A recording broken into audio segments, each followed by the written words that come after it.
Welcome back, everyone, to Pontos Fathom Press. This is our Pontos Fathom podcast, episode number 86.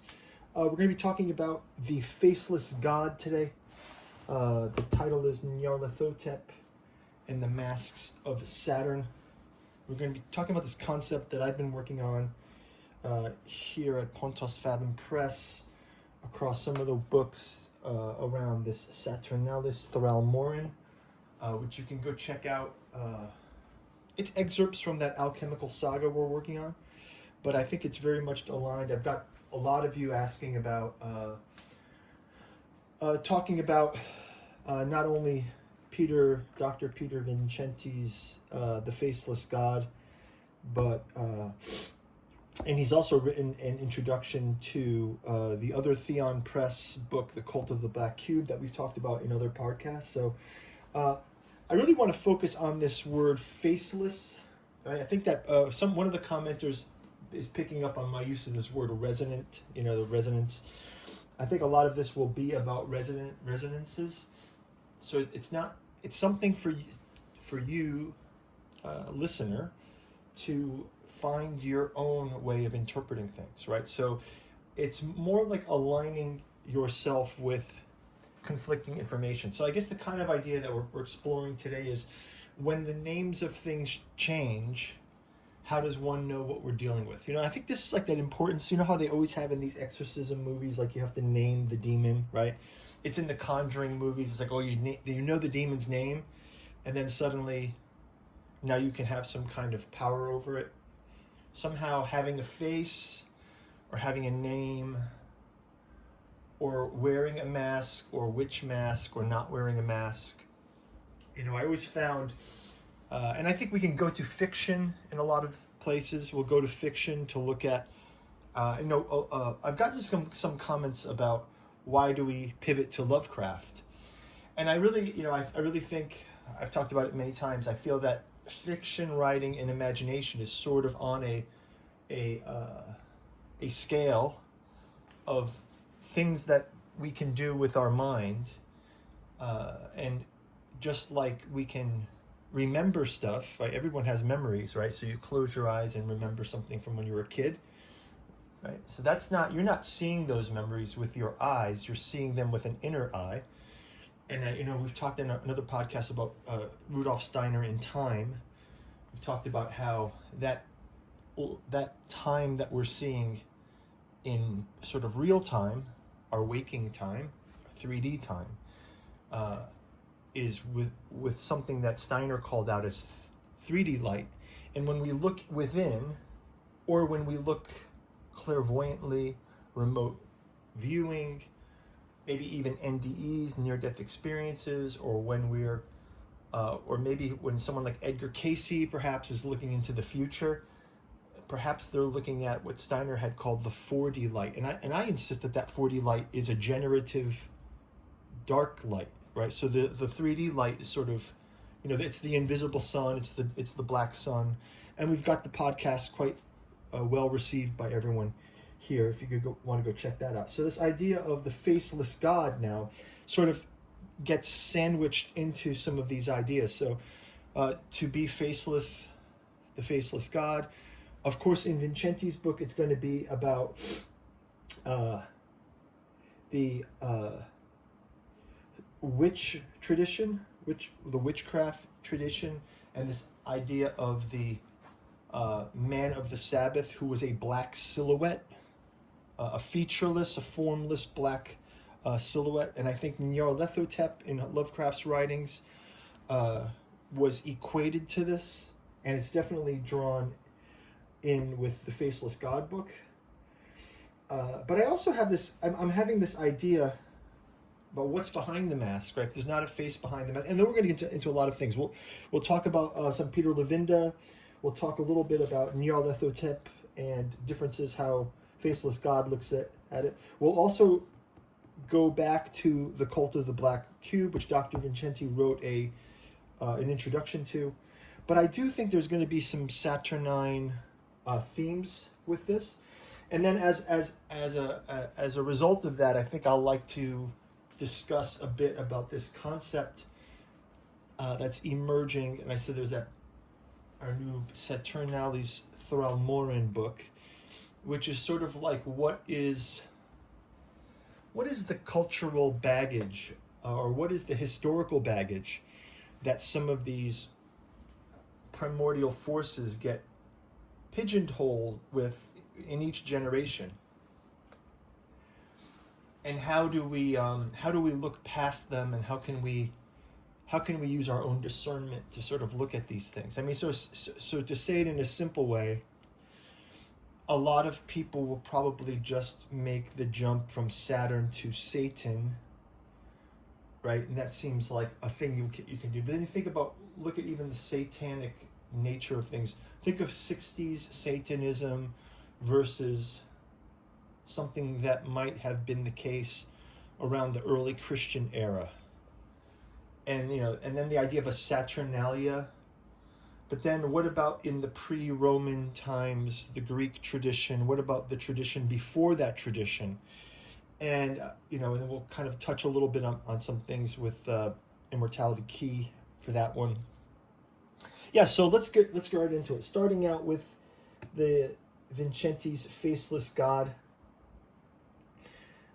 This is produced by the amazing Theon Press. I recommend everyone to go out to Theon Publishing and take a look at their catalog. This is a second edition of this, and I want to say that it's mostly rooted in this concept of, and I think it's a similar concept to works that I've done.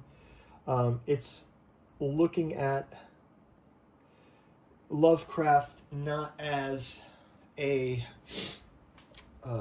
just a fiction writer, but as intuiting something about the nature of actual entities. So it's like reluctantly, it's like having a tooth filling that gets you the radio station somehow, right? It's like you inadvertently can hear the radio from some wire in your room, right? There's all these cases where, like, I remember with old televisions, right, before we had cable TV and everything was streamed on the internet, TVs would have an antenna, and sometimes you could pick up a stray signal, right? So maybe Lovecraft's imagination was just picking up stray signals, is kind of a way to think of it, right? So so a lot of this goes into not only the Sabbath kind of rituals, but also the idea of sabbatic rites of initiation and some Kabbalistic types of work. I think it's amazing. And then finally, it kind of goes back to the black sun from an Egyptian sort of point of view. The Egyptian point of view of the black sun. I think the introduction to this book is written by David Beth. And Beth says to this book you are about to read is a genuine expression of this chthonic current, with the fictitious esoteric mythos created by H.P. Lovecraft as a launching point. Dr. Vincenti brilliantly traces the essence of a primordial gnosis through the Egyptian death mysteries and the European witch cult, unearthing the most occulted dimensions of both. With the mind of a scholar and the initiatic intuition of an occult master, the author fleshes out the true significance of both esoteric environments for the serious practitioner of the left-hand path. So again, it's focusing here not on Lovecraft as some kind of having some secret knowledge. Not at all. It's just focusing more on the state Lovecraft found himself in. And he does DreamWorks. I'm working on we have a whole Saga editing right now that's about the alchemical courtship in the Dreamlands, which really tries to dig into, among other things, that relation between the dreaming and the waking. And we'll do some quotes from this because it does have heavy Saturn influences. But I guess one thing that kind of jumped out with me with Vincenti's work is, even though he did write the introduction to the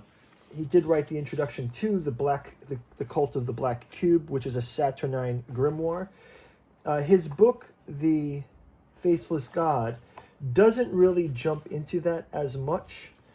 One thing I found in it that I thought was interesting is, now while he does make the connection to Nyarlathotep as sort of like the same devil pan Osirian figure, which is also the black man of the Sabbath, what he kind of doesn't make the direct connection to, is the idea of Saturn himself.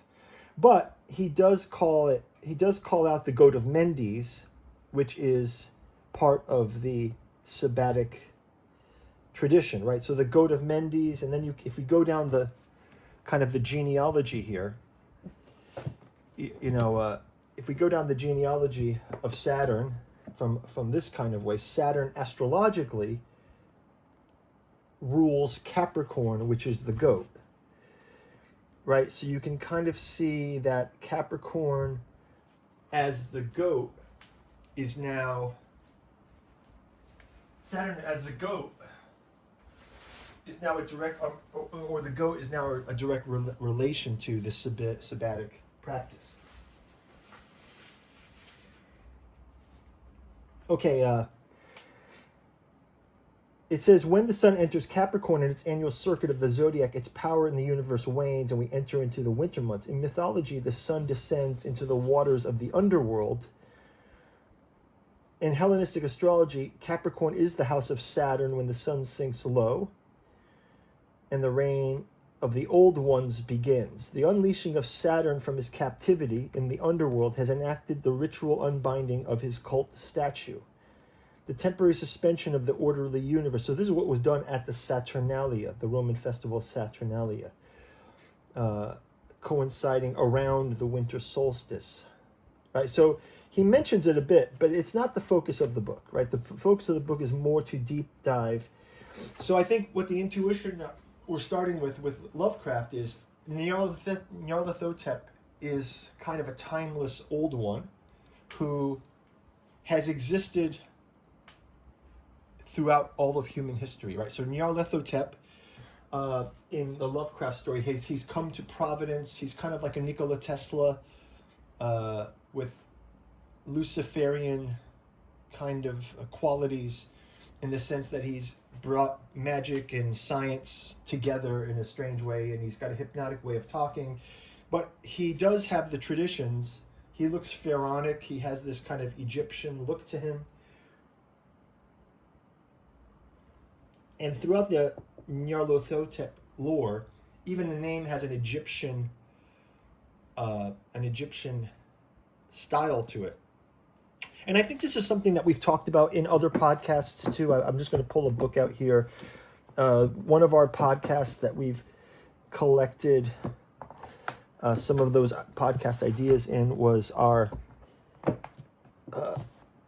Esoteric Anthroposophy in Occulted History.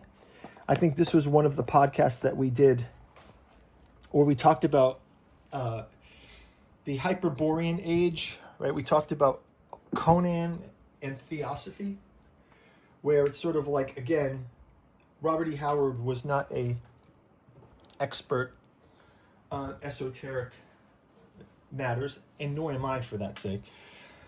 But he was attuned to something, and when he started writing about ancient realms before Atlantis, in how it somehow coincides with theosophical prior ages, there is something interesting to that. There is something kind of interesting to, how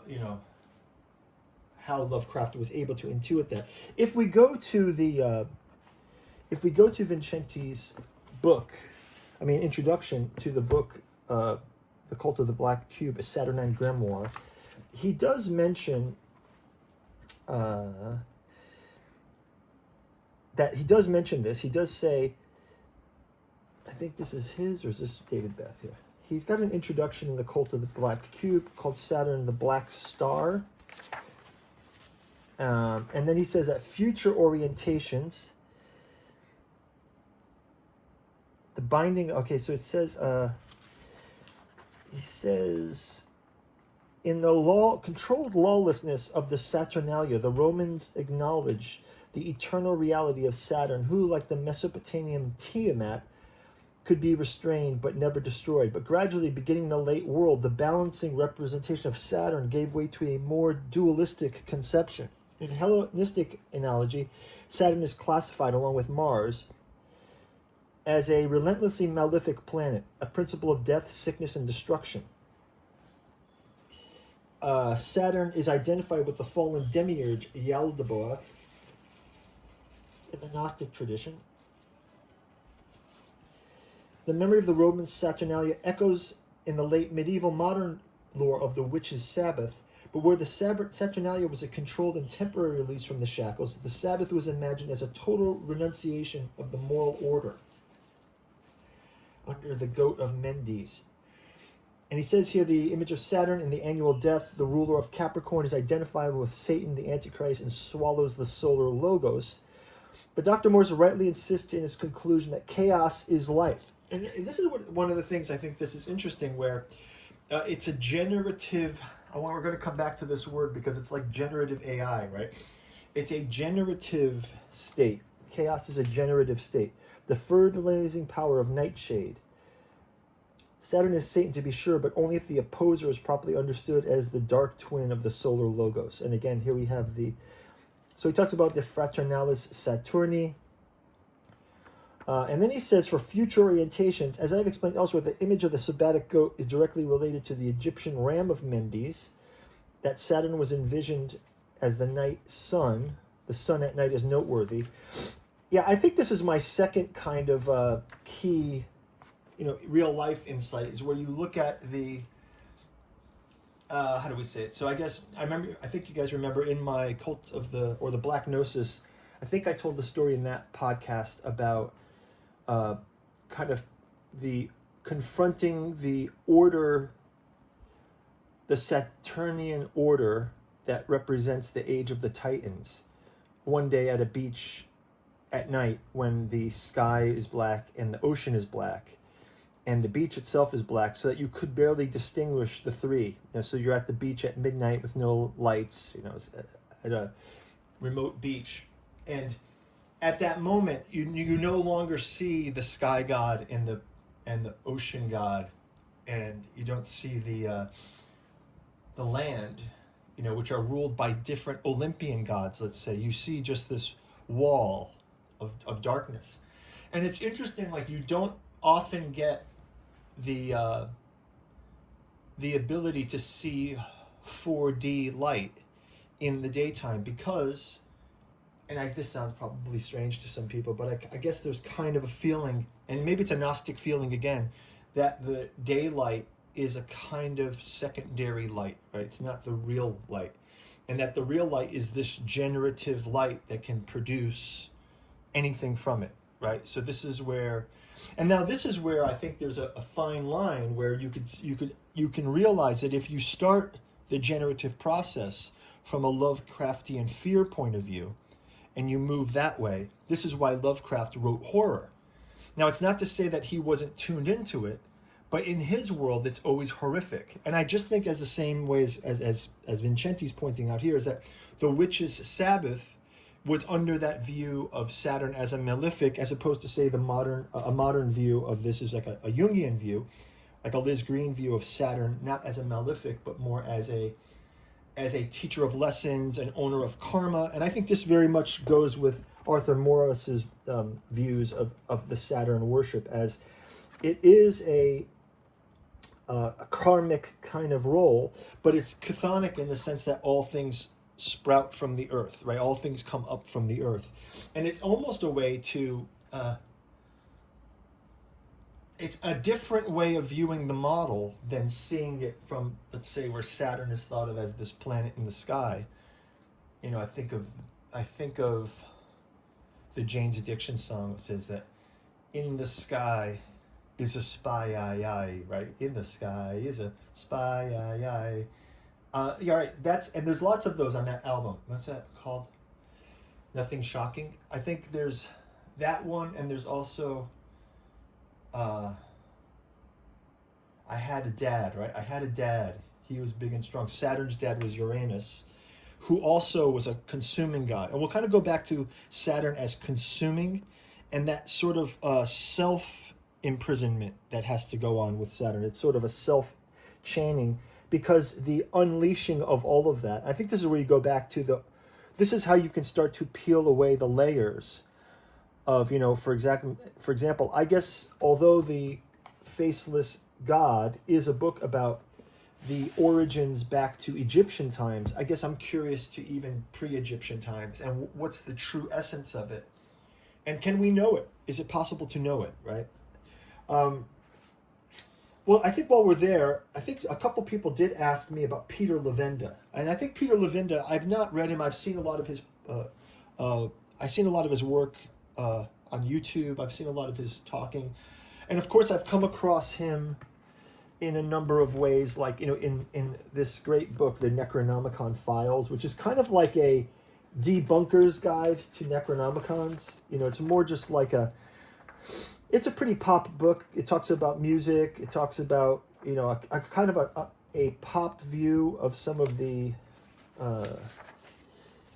references, but also not a bad. It's like a book report. I call it a book report of all the kind of faux Necronomicons that are out there. I do believe that there is some consensus, although not confirmed, that the famous Simon Necronomicon from the 1970s was written by Peter Levinda. I mean, we could even check him. I don't know that it's confirmed. I don't know if he's come clean on this. Guys, let me know in the comments if he's actually come clean on this. Levinda Peter 4041. But I know, and I also know that Levinda has written some cool books. I've seen them in the bookstore, like a fictional book, which is kind of like Lovecraft is Real, which is a lot of the themes that we're also exploring here with the Katsu Journals, making an attempt to use a fiction as a way to mine for some esoteric knowledge. Someone here says, the interviewer here says, in Dagobert's Revenge, Levinda states his involvement was on the side of the Simon Necronomicon. When I talked to Mr. Levinda a few years ago, however, he had to say, my role in the Necronomicon affair was as a general editor of the translated text. I also did much of the background research. I researched Sumerian lore in the New York Public Library, for instance, to provide some of the bibliography for Simon's introduction. So he's attached himself to it officially, but he's not officially the writer. I don't know if he's changed that. You guys can let me know. But I think one of the two reasons why I didn't focus on Levinda and reading his books is I'm also doing a similar thing. So I didn't want it to cross-contaminate, or I kind of just wanted to be in ignorance of what he does, other than just the themes of what he does. I didn't want to kind of reproduce, because it's going to find its way into your work either way. And especially if you kind of believe the idea that we're all intuiting to some degree stuff that's been hidden from us, or stuff that's been has been institutionalized away from our knowledge of it. I mean, you think of, they tried to eradicate witchery, and I think so rightly so, as in the Faceless God says, it was an expression of communing with this older entity that wasn't just like the Roman Saturnalia, but it was more like unlocking it on demand, kind of something like this. And anyway, I thought I had also seemed, just looking through, what Levinda's published out there, I kind of felt I read things that were similar to this. If you, for example, I've read the Spear of Destiny, which seems to overlap a bit with his stuff. I've read the Nicholas Godric Clark book about the occult roots of the Third Reich. I've looked at those kind of books. I know in the Spear of Destiny, for sure, this is kind of one of those books that are, I don't think I've done a full episode on this. Maybe I should do a Trevor Ravenscroft Spear of Destiny book, because it does go into Rudolf Steiner even. It goes into Rudolf Steiner. It's very interesting components here. But so yeah, I don't know much other than that about Levinda's work, and I think I just kind of can position him in the bibliography sort of where he is. But I think the other thing that's interesting is the susceptibility to these kind of ideas from, I'll say spook kind of activity, right? So, I think that much of what's been commented on by the UFO community, I think if you look at things like Richard Dolan, or like even someone like Daniel List from Dark Journalist, if you watch those podcasts, you'll see that there's a lot of talk about the kind of government agency UFO disclosure versus the real UFO disclosure. And I always kind of wonder a bit about this kind of mask, right? This is like what I think what Dark Journalists would call the sort of ex-protect or the secrecy kind of school of things. Like they don't want these mysteries coming out, that kind of talk, right? So I think that there's something about Levinda that seems informed by, I don't know, telltale signs of, hey, listen, it's published books, there's money involved, you never know what things happen, and I think this is where it's important to support independent sources. I'm not saying I know anything about Peter Levinda, but listen, I think it's really cool. I'm glad he's out there doing that stuff. I really wanted to look at his sinister agenda, multi-part history things. I think that stuff's fascinating. Maybe when I move past my my own work with this, I'll take a dip into it. I just want to keep a sort of a fresh and unfiltered influence right now. I'm quite sensitive to what I find in books. It's really my kind of bibliomancy that I do. And I guess I'll give an example, a side example I prepared here. That's sort of like when we talk about the Faceless God, right? We're going to do a lot of these today. The Faceless God, the Masks of Nyarlathotep, right? Then we have the Immortality Key, the secret history of the religion with no name. So now we have a religion note with no name, a God without a face. It sounds like a Billy Idol song. But in this Brian Morescu book, The Key to Immortality, this has also got that kind of institutionalized. And listen, I think it's a great book. I think this guy seems like a cool guy. He was on Rogan. My professor was the Professor Carl Ruck, who Morescu has traveled and done an amazing job. Listen, the book is an amazing job. I'm not going to say against this book. But what's interesting is it kind of has a sanitized take on it, which I think is to try to establish some things that were fringe and establish them as more mainstream. So the idea here is the Eleusinian Mysteries. Carl Ruck, one of my professors from my university days, he had written The Road to Eleusis with the Gordon Wasson, who was early pioneer in using things like mushrooms and LSD.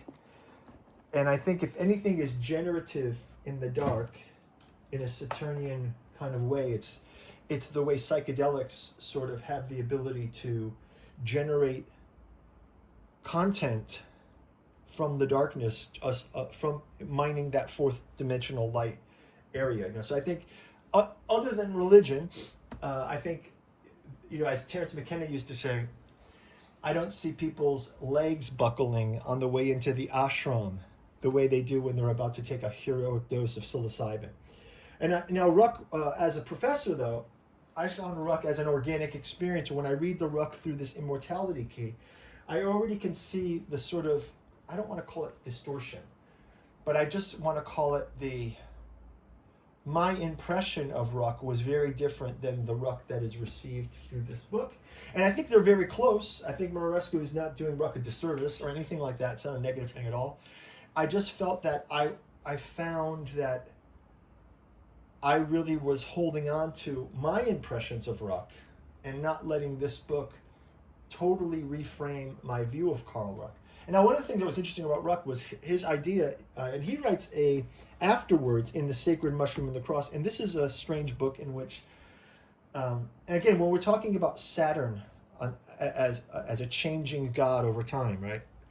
And how masks of the faceless god is like that god maybe before all the masks were put on him, and maybe Nyarlathotep is a good image of that black silhouette, sort of an anthropomorphic black silhouette that then is later called Osiris, and then is later called Saturn, and then is later called Satan maybe, and then it's like the witch's Sabbath. So you have this kind of historical trail to give some ability to discern how vast history is, and how within 2,000 years we could have a different era, and our brains are totally conditioned to think of the word Satan with a knee-jerk reaction, and whatnot. In Sacred Mushroom and the Cross, John Allegro, and Ruck writes the afterword to this, John Allegro posits the idea that Christianity wasn't about a real Jesus, it was a mushroom cult.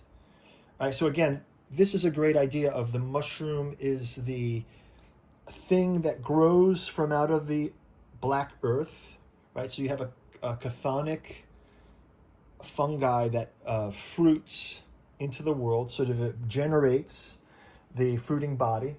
And then when the celebrant takes the body of the Christos, which is the mushroom, then he is given a certain kind of illumination, right? And so back to the immortality key, I remember Ruck talking back in university days about the idea that the shaman could potentially even change the water into the psychedelic substance, right? So it's once you reach a certain state, I guess let me say it this way. If Lovecraft could tune into ancient knowledge when he thought he was writing horror fiction, unbeknownst to him, as is pointed out in, let's say, The Faceless God or in the Cult of the Black Cube. If Lovecraft could tune into this, what if a trained shaman could tune into the same thing in a mystery sense and transform, like I think they would say in Christianity, the water into the wine? But in this case, the wine is the substance with which you will be awakened to the true nature of Gnosis, right? So coming from Brian Morescu, though, who has never partaken, so he says, it comes off as kind of bit sanitized, and I think this is why I just bring this up as a way to say Peter Levinda somehow was like in this camp. I just am abstaining because I want to have a clear mind so I can also explore these areas. But it's all across pop culture, right? There's a lot of pop culture in all of these topics. I think we've talked about the faceless God. We've talked about the religion without a name. I mean, we could also talk about the faceless men as they're portrayed in the Game of Thrones. The faceless men, again, it's very Lovecraftian. George R. R. Martin does a very Lovecraftian trick here, where he has Arya goes to goes to Bravos, and she has to find the House of Black and White.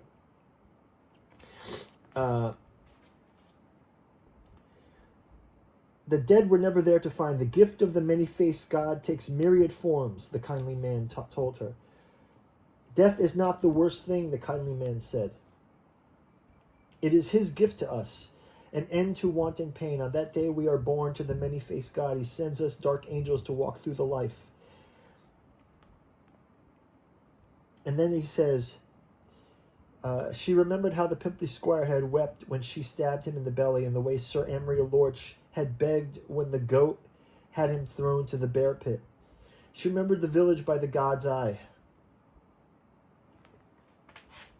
So she's kind of, this is where she's sort of training to become no one, right? She's training to become no one in this.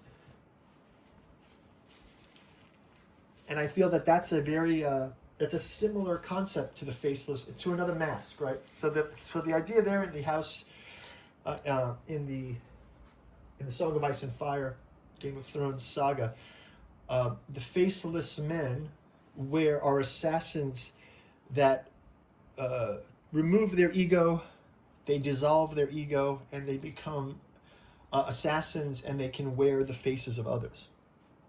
And I think we see there something akin to Nyarlathotep as sort of wearing these personas. And I think we cover a lot of this in our book from Pontos Founding Press, Necromancy of Nyarlathotep. I think where this one's a bit different is there's a strong equation to necromancy with this. So the idea is where Nyarlathotep is along the lines of a confusion of being alive and being dead, right? So I think the Faceless Men have this concept. I think the Witches' Sabbath is playing with this. It's taking forces from beyond the embodied spirit and looking outward. You see in Dr. D's work with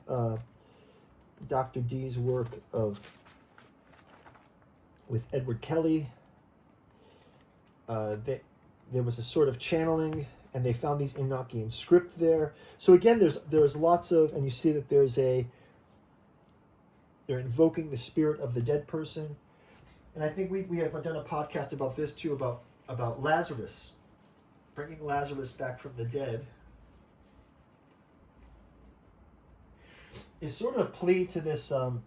It's sort of a plea to this confusion again between, what was the thing that they were against with the witchcraft. They wanted to accuse people of witchcraft, and one thing that we kind of talk about is even reading itself is a kind of necromancy, right? So reading itself, especially when we have a person who's no longer with us, but we have their writing, we're able to replay through this technology of writing the thoughts of a person as best language could describe after their death, as if they're speaking to us from beyond the grave, right? So the idea of even reading an old text and calling the name of a thing, these are, this gets back to Solomon, right? The keys. It goes back to all of this where we're naming, and then we have, by naming, we're at least naming the mask or naming the face, right? But we're not really, what are we really doing at the root of all this? And I think this is where we can get back to, there's something, even with the concept of Necronomicon taken to its full extent, what if there was fragments of the Necronomicon that we try to translate to trigger the ability to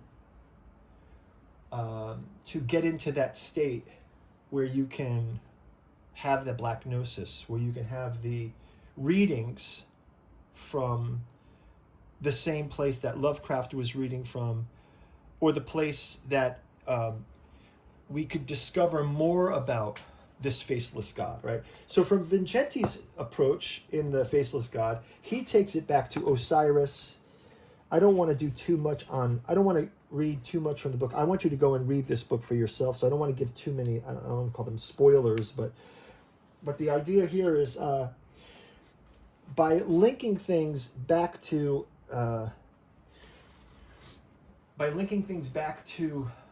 the Egyptian times, we are sort of seeing how, even without his scholarly approach, his imagination was able to catch on something of high energy from that period, right?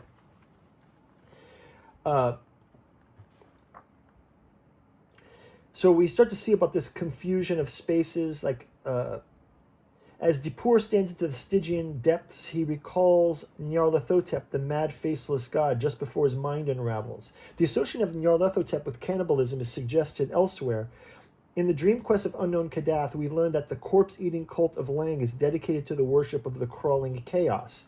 There, all alone in the hush and dusk of the cold, rose the uncouth atones of a squat windowless building around which a circle of crude monoliths stood. In all this arrangement there was nothing human, and Carter surmised from old tales that he was indeed come to that most legendary and dreadful of all places, where the remote and historic monastery within dwells unaccompanied by the high priests, wearing a yellow silk mask over his face, and prays to the outer gods and their crawling chaos, Nyarlathotep. And this even reminds me of the Game of Thrones TV series, where you had in Essos there were those cults with the yellow mask, and I think it's kind of like the King in Yellow and Hastur. There's a lot of Lovecraftian indications there. But yeah, interesting indeed. Also, I think not only is it Nyarlathotep equating to Saturn back in the historical view, but it's also looking at Uranus as the father of Kronos, right? Saturn is Kronos. I think that's also the dead father, right? I had a dad, he was big and strong. And I think the archonic father is strange, because what I found in looking in our research, beginning to dive into this stuff, especially in the works of our newest alchemical saga, like say, for example, in our Hope's Home, Hysteria's Heart. There's also, like I mentioned, if you go to our Patreon, we've got a new book called Saturnalis Thralmoryn. And I'll talk about this concept a bit, but the idea here is, with Uranus, it's who is the true father of Saturn, right? Again, if we look at it in parallel lines, if we believe in this astrological kind of view, in the sky there's a spy, right? If we agree on this, we also have David Beth's Arthur Morrow's book of the Black Cube saying that Saturn is a subterranean chthonic force. It's a dark ritual, and it's also a ritual. When I see underground, I also think of historical, right? So the idea of history is kind of like why it's in the past is because we need to use the fourth dimensional black light to reflect on history. And just like you as an individual can remember your own history, what you did last year, what you did when you were a child, and maybe even beyond that, there's past life people who believe in this sort of stuff. What would be the society version of this? Where would be the perspective from which we could look back to history? So this is where you sort of see like these Blavatsky timelines of root races, or you see the Gnostics. All the Gnostics were obsessed with these genealogies of the archons and the aeons, right? Jung's got this book of aeon. And even Jung has in Aeon, just briefly, in Aeon, we did a podcast on this as well, that he has this concept here of the great quaternia, right? So you have this structure. And you go from the Anthropos down to the Serpens, and then you Christos and Diabolos, and then the Lapus, and then the Rotundum. And he's talking about the fall from Logos, like the fall from Logos to mineral, right? So the idea is God, if God comes into man, and then eventually consciousness will go into matter. And I think this is something very interesting with the rise of artificial intelligence, another kind of generative mask that is taking over. And we've got, I'll show you some books that we've got on that too. So yeah, with Uranus, in the theogony, let's say, Uranus is seen as the father of Kronos, of Saturn. But at the same time, is that kind of like the archonic view of Saturn? Isn't that Saturn's father as it relates to the bound Saturn? And what's Saturn's other ancestry, right? What part of that is kind of a false trail, let's say. So in our second book of that alchemical saga we're working on, We talk about Saturn chained and Saturn unchained in this book. So in this, we have, from the perspective of the Dreamlands, so we take that Lovecraftian dreamland concept, and we're able to say, okay, from the Dreamlands point of view, what if Saturn were unbound, but in the dream version of Saturn, as opposed to the version of history? What if we could project into this Dreamlands? And I think that this again goes back into that, the sun behind the sun. I think if you look at a lot of religions, right, I think of, even if we think of, say, like a Krishna kind of concept, even though Krishna is not in the, like, think of the Krishna from the view of these Vaishnavas, like the Hare Krishna kind of movement, let's say. They see Krishna as the supreme, the supreme personification of Godhead, right?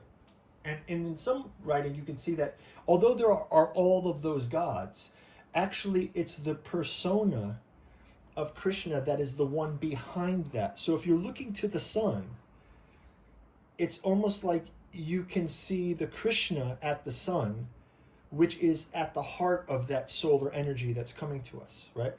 So the concept here is your eyes don't see it. Your eyes see the sun. But you have to attune a kind of inner eye, and I want to call this eye the Steinerian fourth dimensional light, which is black light, right? You have to see an inner way for that to appear. So again, when Isabella Hickey, the astrologer, calls Uranus the sun behind the sun, it doesn't make astronomical or astrological sense in a lot of ways. She calls it the higher octave of the sun, which kind of relates to me the saying that while the sun is a good image of what the source energy looks like, the Uranus energy is higher. I kind of think that that's still just looking at the archonic structure. That's just another layer of archonic protection, which is, a kind of Olympians and then the Titans around it. And then you get back to the night, which is really the realm of, so I think one way of looking at it is, I talked about that beach with the black wall. If you look at the stars and think of them as pinholes, that other sun is behind that, right? So it's only seen in the night because we don't have access. It's too much to see all of that light, that source light. Maybe it's the ether. I don't know. But so in the Fireborn, which will be the 6th volume, we talk a lot about this Saturnalis Thralmoryn, which is a term of Saturn unbound in the Dreamlands, in this lingua atrium Saturni. So the idea here is sort of the black speech of Saturn. So in the Annales Tenebras Saturnii, this idea of Saturn as